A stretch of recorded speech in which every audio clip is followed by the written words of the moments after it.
before NFTs, what were we all doing with our photography and our digital art? We were posting it. And why were we posting it? Oh, to get likes, to get comments, to get people to see our shit. But it never went anywhere to support our brand or business or our personal art other than people just seeing it. And like, hopefully they'll reach out and want to commission you or buy something. But NFTs, for me, give the power back to the creator, like I said earlier, because it takes the power away from the corporations that are using your images for advertising purposes, for data mining purposes, for basically exploiting your work to make money for their platform. And now the artists are creating their platform and we can list our work. And now we're moving from a likes and comments currency to an actual Ethereum based currency, which is more valuable for the long term and sustainability of our creative exploration. How's it going, guys? Oh, it's going well. Oh, ¿qué tal, Matt? Oh, man. Well, we got a great guest coming up for this episode. Justin Aversano, man who wears many hats in the space, founder of SaveArtSpace, the photographer behind the Twin Flames project, the community choice entry for Sothebys natively digital auction. Also did the CryptoPunk billboards with G-Money in multiple cities. What are you excited to learn from him? Man, I'm just excited to actually get to know the man behind these epic, and incredibly selfless works of art, right? Like I'm kind of excited to understand the genius behind the curtain. That's what I'm most excited about. For sure. I also think he brings up a really fascinating point around the importance of not getting too caught up in the metaverse and digital side of this. Obviously, this is very kind of like natively digital art medium, but the IRL component, the galleries, the exhibitions is, so critical to building community and really, in order for this to truly fly in the way we all believe it will, we just need to make sure we're not overlooking that. So really excited to get into this week's episode with Justin Aversano. Real quick, if you haven't already, definitely be sure to check out the newsletter, nftnow.co. You want to learn about upcoming drops. You want to learn about hot artists. You want to learn about everything NFT, sign up. But that's that. And without any further ado, Mr. Justin Aversano. Justin, so glad to have you here. How's Miami treating you? I just landed like 20 minutes ago, so it's been great so far. I love it. Well, we're excited to have you. Why don't we kick things off? I mean, you've been doing some incredible work in so many different places in the NFT space, between your photography and also SaveArtSpace. Tell us a bit about your journey into NFTs. Okay, let's start with Twin Flames, because Twin Flames was the leading journey starting point, which then led to SaveArtSpace, which then led to where we are now. So I'll start with Twin Flames, since that's most relevant thing that I'm working on as an NFT. Is actually a portrait series of 100 twins that I've also traveled all over the world photographing sets of twins. This project is in honor of my twin who passed, and this is a healing journey to mend the wounds in my heart, to build community with other twins and make friendships and create with those people. And this was my way of honoring life and honoring loss through creation. And I look at art like it's alchemy, and at least for me anyway, I like to create out of death or pain or the negative emotions and transmute that into positivity and love and community building, because that's all we have here is to make art and to be friends. And that's what led us here right now. So Twin Flames is a photo project I shot with this camera and a Mamiya TLR twin lens reflex. When I make art, I like to play with the medium. I like to play with the idea, the camera, the concept, the symbolism, conveying the image, the idea. So I like to play when I make art.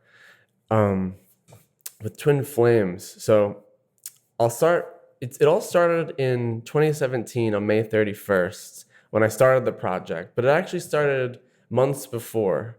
So I'll give you some back information. I did a project in college called 365, the Birthday Project. I call it Every Day is a Gift. The reason I call it Every Day is a Gift is because My mother was passing of cancer that year, and I wanted to honor her and her teachings to me of how to celebrate people and to celebrate life and make art through the celebration and make that the thing to share. So she had this suburban mother, um, you know, interior design with that says every day is a gift, and I thought it was kitschy and fun, but it was something that really spoke deep inside of me because I saw it every day, and it semblances our experiences. So I really took that to heart of how every day is a gift, and when someone is dying, it really matters that much more to really honor life and people because it's so easy not to. And I make it a statement to do that through my photography, through honoring people by just photographing them and showing up. So the birthday project, the idea of photographing every day for a year without missing a day. I photographed someone on their birthday every day of the year without missing a day, like in a row. That got me into the Polaroid zone, and that got me disciplined as an artist to create something every day, out of depression and addiction, and to just focus on the good and creativity that helps you heal, because it's all a healing process. Art, to me, is a healing process. And finished the birthday project. My mother passed away, and then I was shambled in pieces. I mean, I knew it was coming, but then when it happened, it really broke me. And then I started another 365 project called Cognition. And this is a way to heal from loss of my mom through collage and painting and photography. So after I graduated photo school, I leaped directly into just painting and mixed media collage with my photography and just playing with putting the pieces back together of my soul from my mom dying. And that to me was like, if I didn't do that, I would have been all fucked up, you know? But that gave me focus and clarity in a way to really communicate with my deep self and to get that noise out of my brain and just put it on something that can tell the story, right? And then by the end of it, I felt so good and confident and happy because I didn't let the negative emotions take over me. I channeled it into this image, and I looked forward to doing something every day. When you take on these projects, you look forward to doing something and creating something and sharing it. And to me, Cognition really helped me, accept my mother's passing. And this is where Twin Flames come. So I did those projects in 2012 to 2014, and then took a break from personal projects to do music photography and fashion and stuff like that. And then I found my voice again with Twin Flames at a gallery exhibition I had in 2017 on Valentine's Day in the Lower East Side. And then that day during the Polaroid show, there was twins who walked in the gallery. And they walked in the gallery, and I saw them. I'm like, this is interesting. I need to take a Polaroid of this. There's something here. So I asked them, because at the time I was always photographing people in the art world with my Polaroid at gallery shows. So it was just like natural, but hey, I want to photograph your Polaroid. Like, let's do, boom, like a fashion shoot. But it's like right there and then, it's off the fly. I like to play with people at shows and events and just make art like all the time.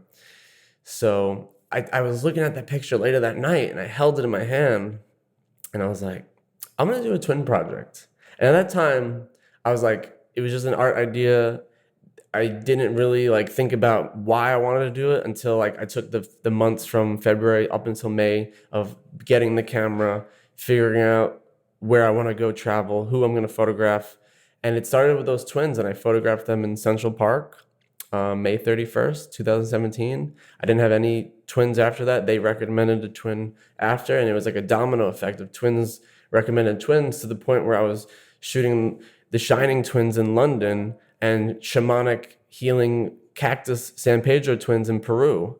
So when I went to Peru, so I'm going to skip ahead from, the first shot to the 80th shot of going to Peru and really rediscovering shamanic healing through the cactus and understanding why I'm actually doing this project is because there's a deep prenatal wound that I've faced my entire life from the separation of my twin that was lost in my mom's miscarriage. Hence why my mother had ovarian cancer in the first place, because she had 3 miscarriages, and I'm the twin survivor that came out of that, of the middle birth, because the one before me and during and after me didn't make it. So I made it through. and I was born in death. And I like I said earlier, my creativity comes from the well of loss and death, because that's how you can see past, yourself, and honor life that wasn't able to be lived, or that has lived for a short amount of time, and to really give humanity that respect. And I think my photography really is honorable, noble, respectful, and I just want to create photographs that are mythological and really just makes people look their best and be the best and feel the best, and just in a natural moment, not trying to make it overdone or just over thought out. Just like, I want to show up, you show up, we both show up, and we create. And that's how as simple as I create work. And it's, for me, it creates the true meaningfulness, because you ask someone, hey, I want to photograph you where you want, with what you want to wear, and bring whatever you want. And then I show up, I'm taking the time, and that's whatever we make during that 15 minutes I shoot, because I only take a handful of pictures. I don't shoot like an hour's worth of photography. I shoot those 20 pictures and I'm done. And if they're all terrible, I'm still using one that I think really defines this connection. And I look at the whole project as a whole, and you could look at them individually, but I like looking at it as a whole because it's the whole journey. You see, each day was just a parcel of the journey, but together it's the entire adventure.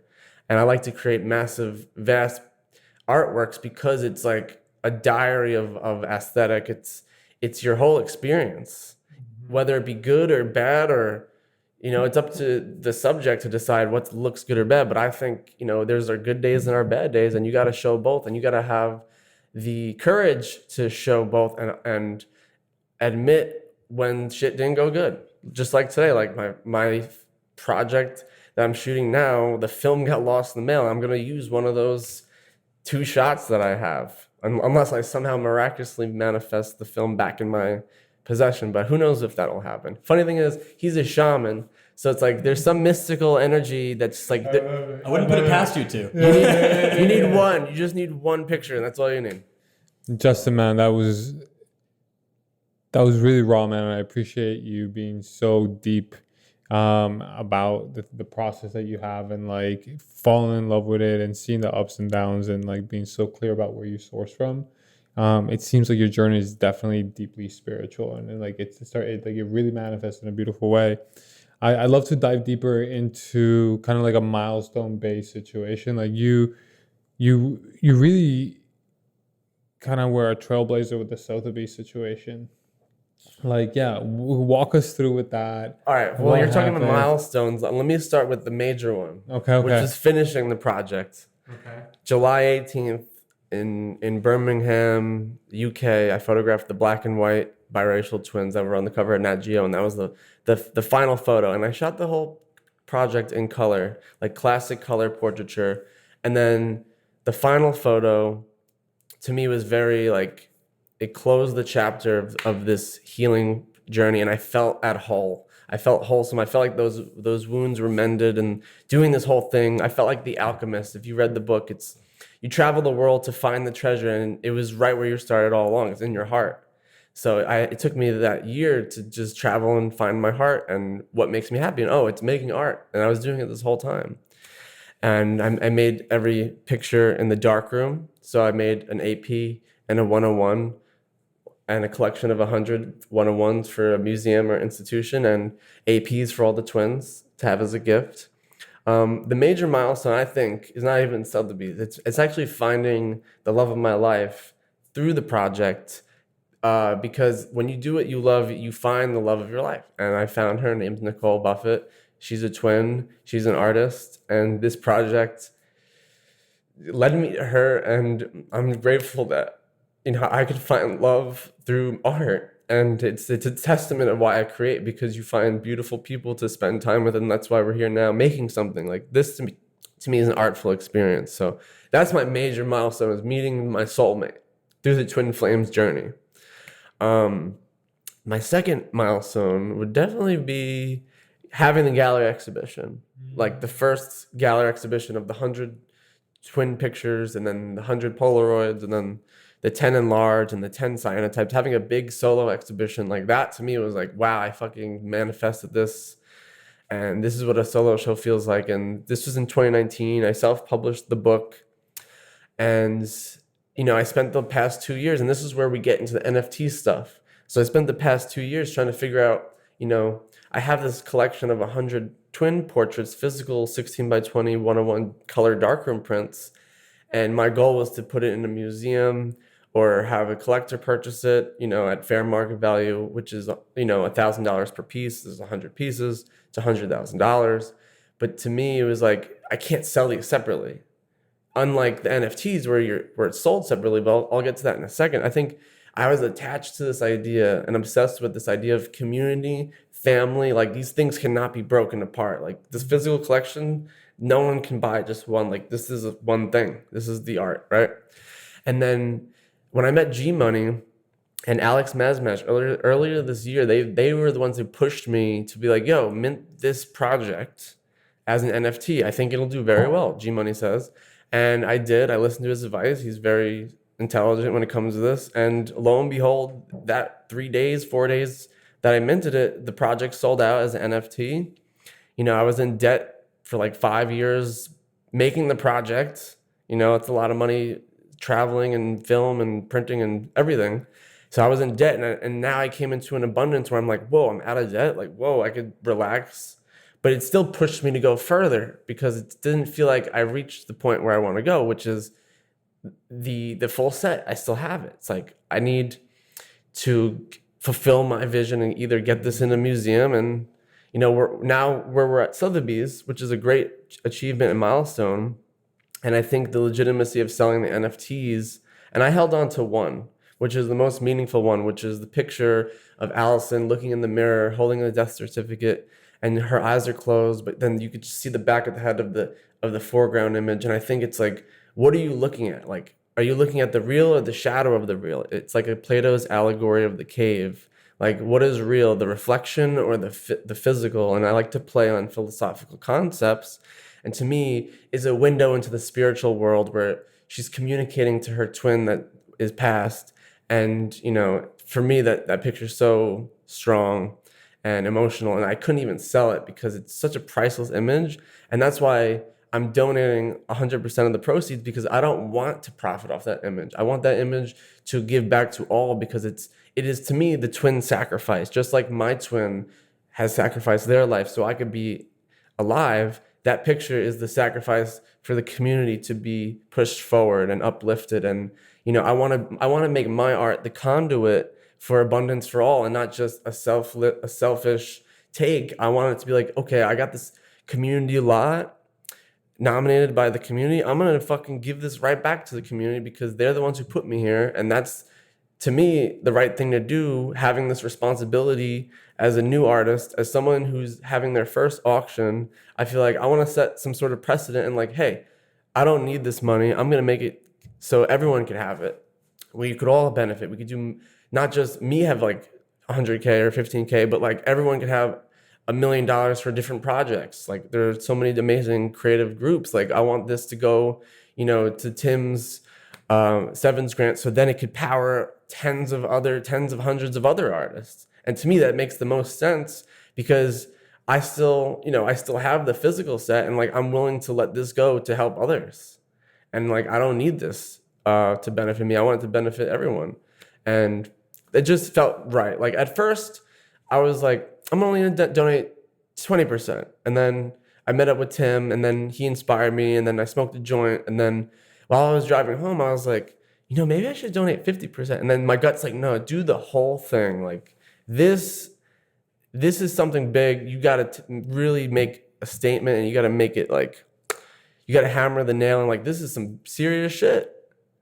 Like, it's a responsibility, and you got to acknowledge that. And I think it's hard. It's easy to disacknowledge it because it's happening so fast. But when you take a step back and you realize, like, this is an opportunity that could really help a lot more people than me. And I'm willing to take that chance because I think it'll do more than I've expected it, just selling it for myself, which is what makes me do this in the first place. Just like, I think this will help everyone.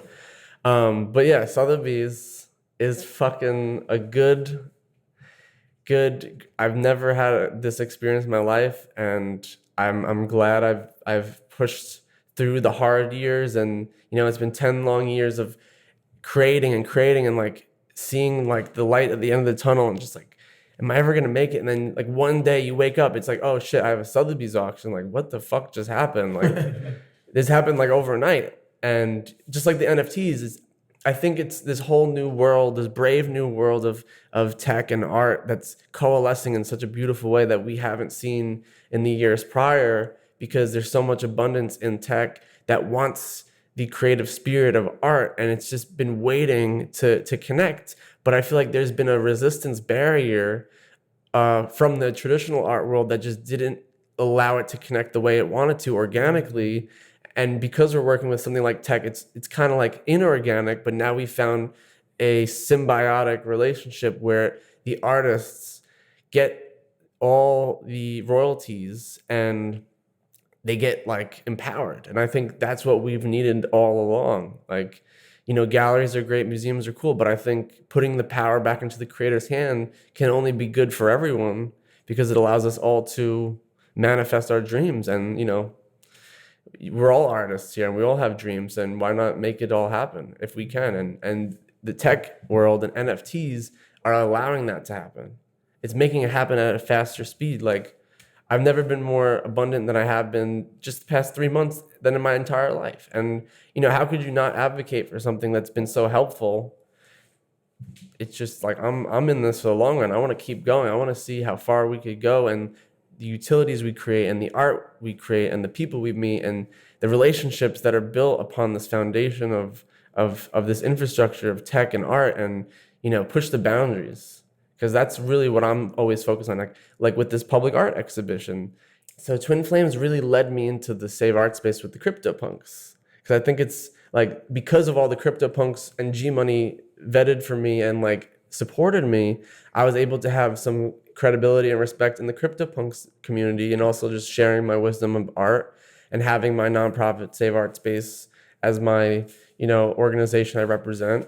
And what really got me into the whole public art NFT thing with SaveArtSpace and CryptoPunks was because of Twin Flames brought me to this community, and G Money always saying, I want to put art in museum. I want to put CryptoPunks in museums, saying it all over Clubhouse all the time. And I'm like, dude, why don't we just put it on billboards? Like, fuck the museum. Let's put it on public art. Let's make this Twitter image a larger than life billboard. So we're grounding the digital universe into the real world as a public art project, as a public art installation, and show the world like, yo, this shit comes to life from the digital world. And my whole ethos in NFT is someone I want to be is the person who helps bridge the physical and digital and makes there a balance and reciprocal between the two. So, for example, with the SaveArtSpace public art exhibition we did with CryptoPunks, we crowdfunded the whole thing through all the CryptoPunks community. It's like, when do you ever see a Picasso collectors group put money together, crowdfunding to put, Picasso on billboards or something that represent the whole art as like a unit? Like, this to me is a groundbreaking. I don't even think any of us realize how groundbreaking this is, that all these collectors came together to push this art project, because Larva Labs is basically an art collective and they make CryptoPunks. So like they got behind this project, like over 2,000 people, right? Like, when have you ever seen an art collector base represent their artists like that? And I think that's fucking dope. And that's the future of art, is collectors getting behind their artists at a massive level, and not just pockets of collectors, but oceans of people building community to put art out there. And I think that's fucking awesome. So with the utility aspect, we put the billboards up, and in Miami in April, and New York in May, and London in July. So we have the CryptoPunks on billboards, and my whole utility process is this idea of, we created NFTs of the physical billboard that you could use in the metaverse for like Decentraland or Somnium Space or Crypto Voxels, and it's interactive, and you could plug it on your land as a souvenir of this exhibition. And if you go out in the real world and you take a photo with it and you tag G Money or SaveArtSpace with it, and your wallet address, you get to redeem the NFT. So it allows a wealth redistribution to people who can't buy 1 ETH art, but they could claim this and sell it for 1 ETH and have money from our project. And I think that's great, because what I like to stress on is that we created these NFTs to actually support our nonprofit for the long run. And like this one project can pay for our whole entire foundation for the rest of our lives in perpetuity because of the royalties, because we're like the first NFT nonprofit public art organization that's doing shit like this. And I think it's historical, and it just empowers the art organization, which in then return empowers the artist. And I want to create a formula for nonprofits in general to be able to use NFTs for fundraising and not rely on brands or partners or sponsors, but just themselves and the creativity that they could come up with to make and sell NFTs, and also have them resold so you continue to get the royalties. So that to me is like how we plug it from the real world to the metaverse, and then everything in between of the people putting the energy in motion. So that's SaveArtSpace is what we've done with CryptoPunks. I might have left some things out, but No, I mean, that's powerful, man. I think really kind of you touched on a lot of great things. I mean, the kind of convergence and really trying to be at the intersection and create this very reciprocal nature between the digital world and the IRL world. And I think that's so important for something so digitally native. And even just the fact that we're sitting here right now, I mean, it's building communities. You spoke to how kind of art brought you to your soulmate in life, right? I think we need to make sure we continue to cherish the IRL component, even though this is very natively kind of like digital art form. And I think too, just the collector community coming together to create value for themselves and for others. I think these are all like really, really fascinating concepts that I'm excited to see continue to develop. So when you think about, I mean, you've been in art and photography for a while. Like, how do you foresee, I mean, we'll kind of focus on photography for a second, but this really redefining the economic model for photographers and for the industry as a whole. Like, how do you feel this will impact that in the coming years? Oh my God, I love this question because I love talking about this part. So the photographers and digital artists, because it starts with digital artists, because that's where NFT native is. And, and then photography is also part of that, but it took to see the digital to get to the photography, because the photography was always there. So I want to take this back to Instagram, right? So before NFTs, what were we all doing with our photography and our digital art? We were posting it. And why were we posting it? Oh, to get likes, to get comments, to get people to see our shit. But it never went anywhere to support our brand or business or our personal art, other than people just seeing it. And like, hopefully they'll reach out and want to commission you or buy something. But NFTs, for me, give the power back to the creator, like I said earlier, because it takes the power away from the corporations that are using your images for advertising purposes, for data mining purposes, for basically exploiting your work to make money for their platform. And now the artists are creating their platform, and we can list our work. And now we're moving from a likes and comments currency to an actual Ethereum-based currency, which is more valuable for the long-term and sustainability of our creative exploration. And I think that's the most important thing, right? Is put the power back in the artist's hands. Let's get rid of these, monolith, what are those things? Gargantuan companies that are just draining us of our data and selling us shit, and letting the artists sell their goods and art to the collectors who are looking for it. And this is the way that it allows us to actually be abundant and self-sustainable, because I think the most important thing is being sustainable off the things you're creating. And with photography, I think just like I said, with digital art, it never had its value because we've been seeing it so much.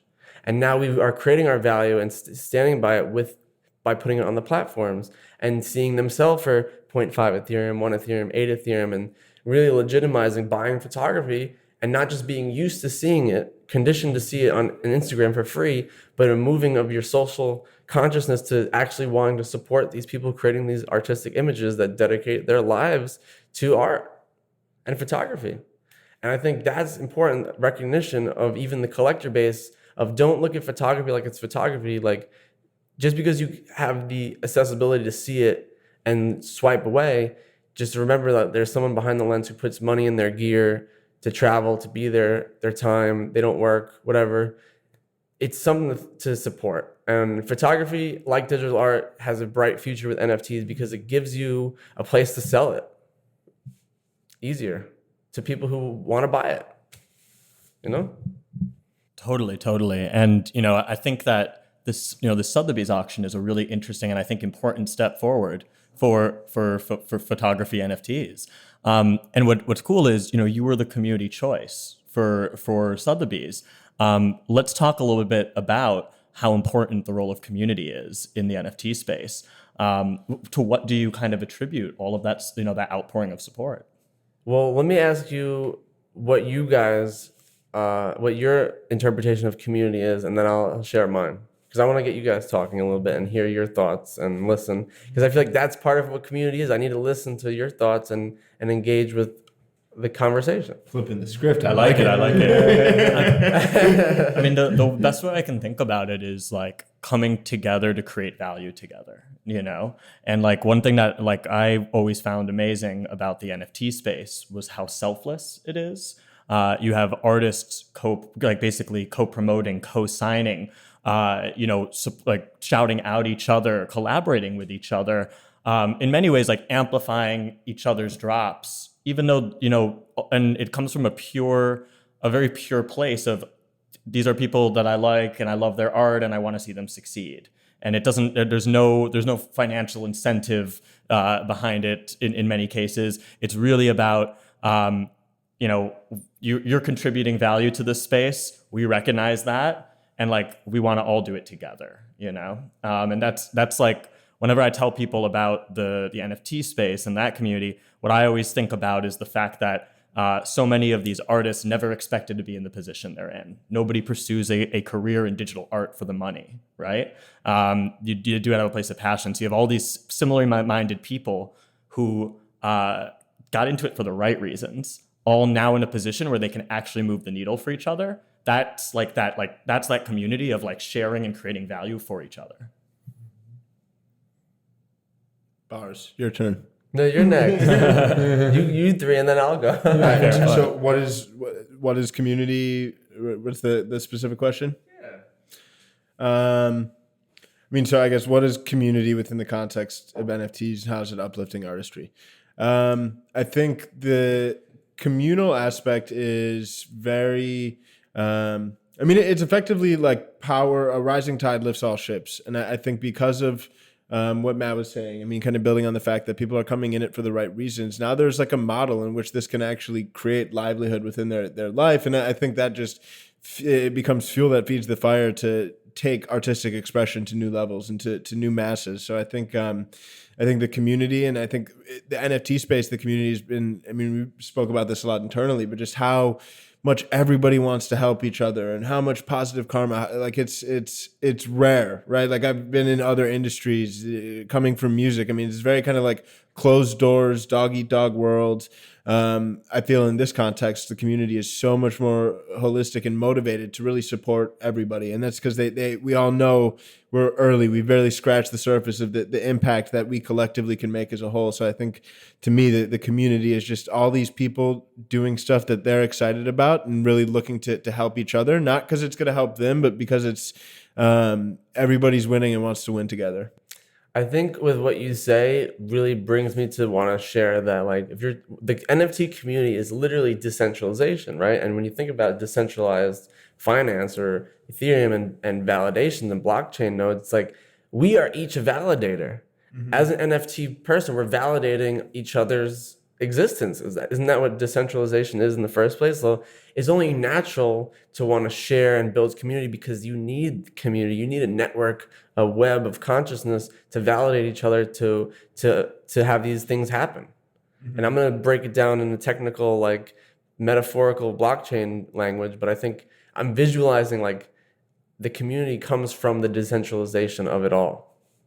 Yeah. Because without decentralization is community. Mm-hmm. It's not just one bank or one thing that owns and controls it. It's like we all control and own it, and we're sharing, and I think we're all just sharing and validating. Yeah, 1,000%. I absolutely agree, man. So from this CryptoPunk Billboards, right? From like how did it come to be? I know you touched based on it, but like, what really elevated it to the next level? What did you push to do? Because you were like, hey, let's just do this G Money. I'll give you the steps. Yeah. It was pretty simple. It's like a 2-step process. It was like, G Money, we want to do public art billboards. We need 2 things. We need permission from Larva Labs. So I reached out to them. I shared them my idea, my pitch. I was like, hey guys, what do you say? And they were like, we love this. Do it. Great. I'm like, oh, great. That was easy. And then I let G Money know. I'm like, G Money, we got permission. Now it's phase 2. We got to raise $50,000 to get 50 billboards in Miami. And he's like, okay, that's easy. So 2 days later, we had, $100,000 and we put up 96 punks in Miami on 65 spaces. And we interviewed the mayor and G Money as well. And that was our first exhibition. And it just organically fell into place. And everyone was euphoric at the time and ready to donate, because it is a 501c3 nonprofit donation, and they're supporting the nonprofit element. And then everyone was excited about Miami, and this Christie's auction was happening in New York, and we immediately, we're doing New York. That was already in the plan. We were like, okay, G Money, we're gonna do Miami in April, New York in May, and maybe LA in June. So we were already figuring out that we're going to do New York, but we saw the Christie's news and we're like, holy shit, we got to do New York now, because like we got to align it with that, because I feel like it would be a bigger thing if we align it, even though we're already doing it, but now we have a date.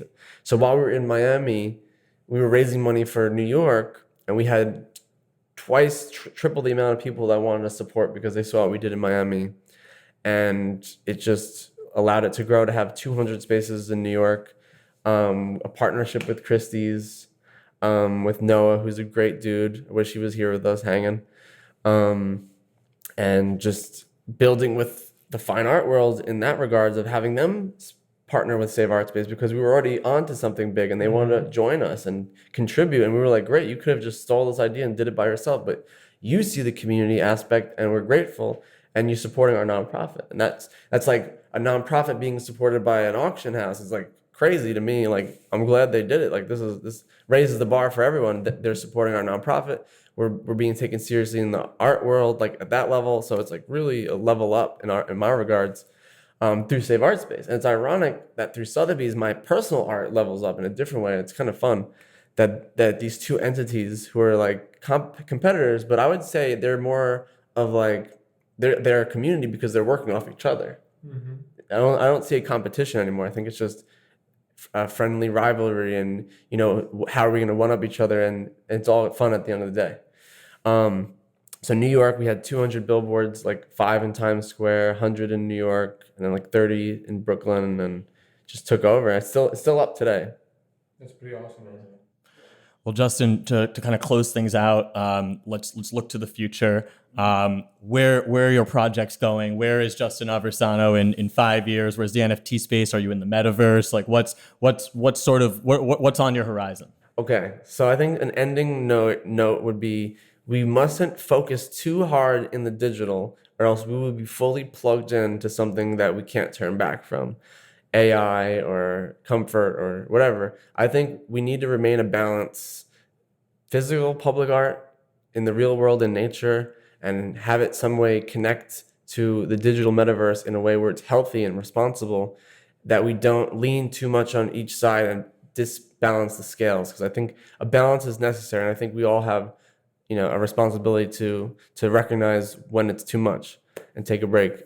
So for the metaverse, I want to just keep bridging those worlds and keep having exhibitions that mirror the real world and the metaverse, and just like we did in New York, you were there, and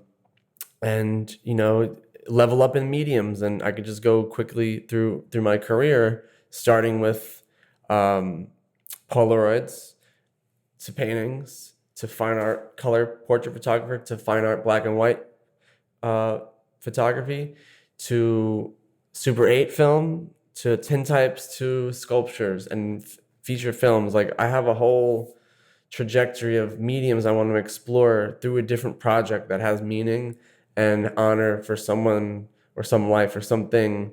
that makes me inspired to create it, and not just, oh, I want to make some shit. It's like, okay, this is where that's coming from. I'm like excavating shit to pour it out into the world of my emotions. But definitely a film is next. After Smoke and Mirrors, I'm going to start doing some fun little Super 8 stuff. And that's going to be different. It's a cinematography take through photography. That's next. And public art, we're just going to be, my goal really is to work with every organization, support every social impact cause, and get everyone's art on billboards. Like, my future main goal is to get, all the billboards in the world, just public art by local community people who live and work in those areas all over the world, have SaveArtSpace headquarters as community art centers for people in every town, like a post office, but it's an art center in every town, like a federal art reserve. I love it. Well, I look forward to living in that future. Thank you, Justin. Pleasure having you, and really excited for what you have to come. Thank you for having me. Thanks, Justin. Really appreciate having you, man. Great perspectives. Cool. I'm honored. This is fun. Wow, that was an incredible conversation. Justin clearly has so much to say about the space. He's clearly so passionate about the various different roles that he plays in this space. What stood out to you guys?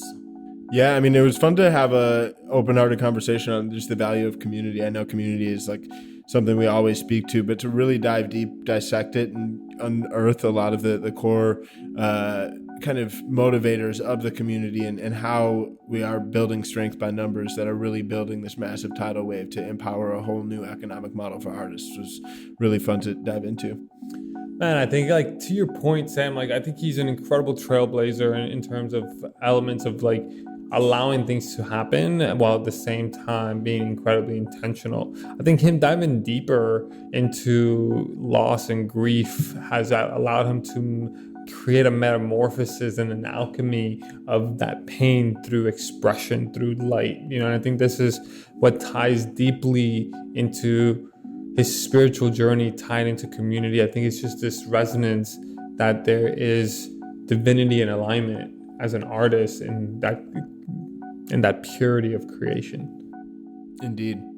Well, thank you all for tuning in. As always, it was a fun conversation. There'll be plenty more, but none of this would be possible without your support. So we'll be back next week. And until then, we love y'all. Peace.